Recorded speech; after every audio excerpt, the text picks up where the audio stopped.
Olá, espreitadores do mal, olá, espreitadoras da mala, eu sou Otávio Gá, este é o Super 8 e hoje vamos ter uma produção curiosa que já rodava o mundo desde 2019 e só agora chegou aqui no Brasilis, na plataforma vermelhinha. E como chamou uma boa atenção de vocês foram lá, me deram um toque nas redes sociais, me deixaram curioso e eu fui lá ver. E rapaziada, né que o negócio me pilhou pra vir aqui trocar essa ideia com vocês? Estão comigo nessa então? Joia! Então simbora! Espreita é a marida do espírito? Quem fica à espreita do mal é a babá de uma criança chamada Maurício? Quem procura acha, quem espreita nem chega a perder? Tudo isso e muito mais agora! Numa cidade suburbana do Estados Unidos, algumas crianças estão desaparecendo misteriosamente. Enquanto isso, uma família em crise parece estar sendo assombrada e vigiada por uma força invisível. Será que o filho dessa família está em risco? Será que ele seria mais uma potencial vítima do que quer que esteja sumindo com as crianças? Como tudo isso se conecta? Muitas dúvidas, muitas incógnitas, que se você não assistiu vai ter que assistir porque eu mesmo não vou falar. Pois é, A Espreita do Mal é uma obra bem misteriosa. Até por isso eu diria que tá mais pro suspense do que pro terror. Acontece que, ao longo de sua duração, planta várias incógnitas na mente do espectador ao trabalhar com pelo menos 3 principais frentes temáticas. Mas não confundir com 3 narrativas paralelas. A diferença é que o filme não aborda esses 3 temas separadamente, com personagens diferentes e uma narrativa própria para cada um dos temas. Nope! O filme aborda concomitantemente e com os mesmos personagens. Pelo menos é assim na fase de instauração dessas frentes de mistérios. Mas beleza, quais seriam elas então? A primeira diz respeito à crise que a família foco da história tá passando, que na verdade só é um mistério porque o roteiro acertadamente não se apressa em explicar tintim por tintim logo de cara. Primeiro apresenta os personagens da mãe, do filho e do pai, revelando na forma como eles se tratam que a relação deles não tá lá essas maravilhas. Eles não querem conversar, quando conversam quebram as coisas, discutem, e assim, com calma, o roteiro vai soltando as explicações que a gente precisa durante esses momentos de atrito. Uma ótima saída, porque se eles já sabem o que aconteceu, não faz sentido eles ficarem repetindo, que é aqueles diálogos expositivos que a gente tanto reclama. Mas em momentos de raiva, o assunto pode vir à tona de forma mais natural quando eles se questionam ou jogam fatos na cara do outro. E o tempo que o roteiro toma para explicar esses problemas de relação dessa família é exato para acompanhar no mesmo passo o desenvolvimento desses personagens e dos demais mistérios. Então a gente chega no segundo, que diz respeito ao desaparecimento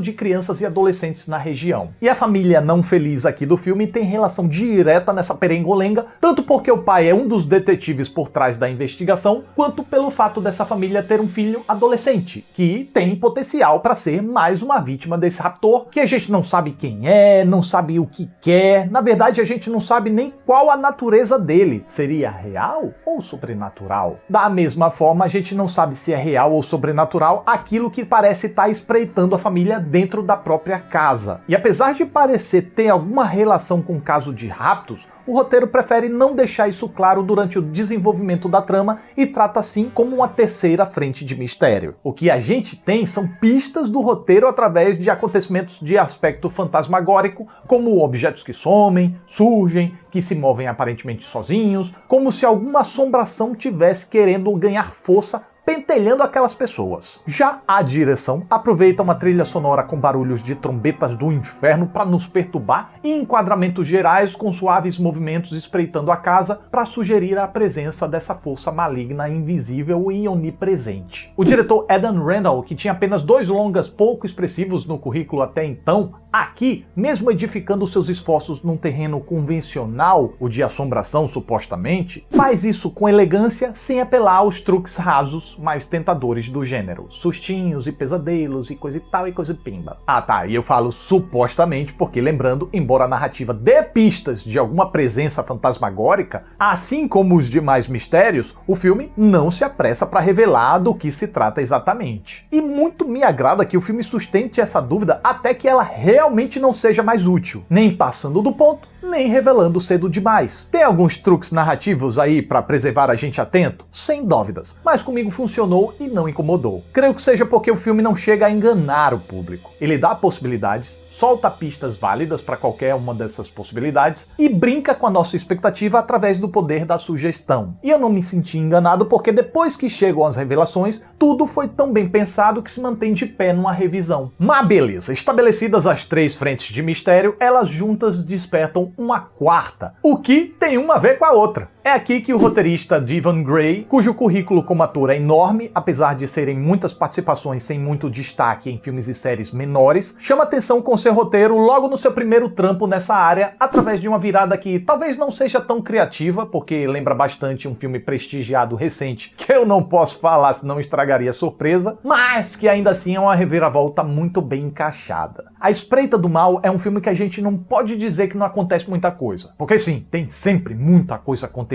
E tudo muito bem posicionado e de forma clara, porque vai ser útil depois dessa tal virada. Para o roteiro explicar seus mistérios, conectá-los e principalmente mover a história para frente. Porque virada aconteceu, o filme não acaba por aí não. Ainda tem coisa para acontecer. Logo depois dela, a gente começa a receber uma comunhão de fatos que naturalmente mostram suas utilidades, até que, passada a surpresa da virada, o filme entra numa espécie de inércia de obviedades, como se duvidasse da nossa capacidade de dedução. Só que, quando eu me peguei contestando a decisão do roteiro de explicar cada coisinha, uma por uma, de forma óbvia e previsível, eis que vem a rasteira. Uma rasteira muito da bendada, porque percebem o que os realizadores fizeram aqui? Seguram na mão do espectador e conduzem ele por um raciocínio, conduzem mais um pouquinho, e aí, quando a gente ganha confiança e pensa, já entendi pra onde você tá indo, pode me deixar que eu vou sozinho. O filme diz, Muito bem. solta a nossa mão e enquanto a gente segue na inércia no caminho que a gente estava indo, o filme vai lá e faz uma curva. Sim, tome-lhe mais uma virada intrigante e realmente surpreendente, pois ela tá no ponto certo e arquitetada da maneira certa. Porém,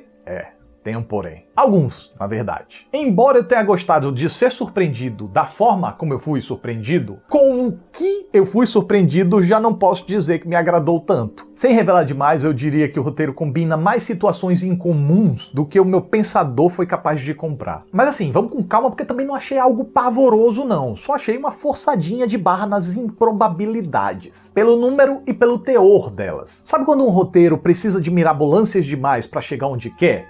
Pronto. Ainda assim, eu preciso ser justo e dizer que tudo que é colhido na conclusão foi devidamente plantado ao longo do desenvolvimento. Além do que, as tais 3 frentes de mistério também são conectadas de forma corretinha e admirável. Até por isso eu não consigo condenar quem sai muito agradado desse filme aqui. É que a estrutura total do projeto é realmente irretocável. Pistas, viradas, explicações, conexões, tá tudo nos seus devidos lugares. E como a montagem também ativa esses momentos e transita entre eles de maneira igualmente exemplar, o resultado acaba sendo realmente muito satisfatório. Ao meu ver, o que fragilizou a experiência é uma fração do conteúdo que preenche essa estrutura, em especial no terceiro ato. Pois, além da tal combinação de improbabilidades que eu já falei, o roteiro ignorou alguns detalhes importantes para fazer as explicações encaixarem melhor. O que mais me incomodou mesmo foi por onde andou uma certa criança do passado. Dá para deduzir alguma justificativa plausível?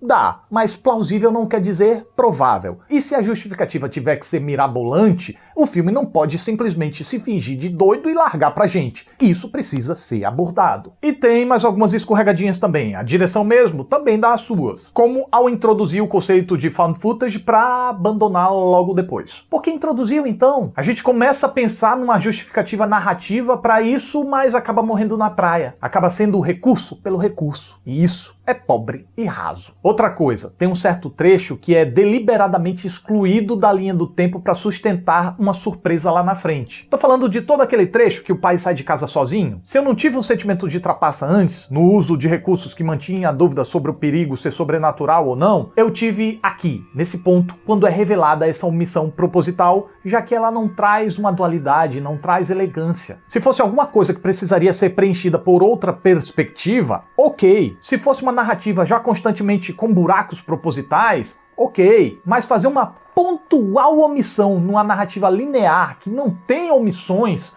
Pra enganar o público apenas? Aí sim eu me senti trapaceado, o que fez com que a surpresa perdesse um pouquinho do brilho. Sim, um pouquinho, porque como o filme chama atenção com suas reviravoltas, acho justo fazer uma reviravolta também ao dizer que ele supera essas escorregadas graças ao seu acertado jogo de perspectivas que brinca com muita eficiência com a nossa torcida e a nossa expectativa. O filme acerta muito ao jogar a gente pra lá, depois jogar a gente pra cá. Quem assistiu sabe do que eu tô falando. E se os personagens não fossem tão chatinhos, a gente poderia até estabelecer uma melhor conexão com eles. Porque, te falar, tem ninguém que seja, que belezura de personagem aqui. Nem a Ellen Hunt se salva. A performance dela tá murcha, sem vontade, ofuscada por si própria. Talvez o desempenho mais atrativo ficou com John Tenney. Ainda bem, porque para o filme funcionar e suas investidas funcionarem, pelo menos com ele, foi essencial estabelecer algum vínculo positivo com o espectador. Mas, enfim, no balanço final, eu realmente acredito que A Espreita do Mal tanto tenha mais prós do que contras,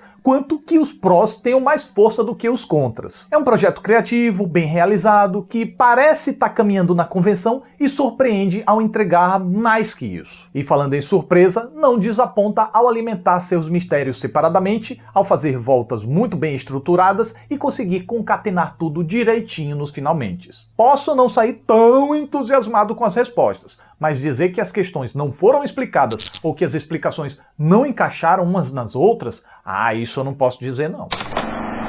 E essa é a minha reação enquanto eu assisti ao filme. Então é isso, mais um Super 8 tá chegando ao final. Fico muito grato pela atenção de vocês. Muito obrigado, até a próxima aí. Ué? Ô, Caboges. Gente. Tchau.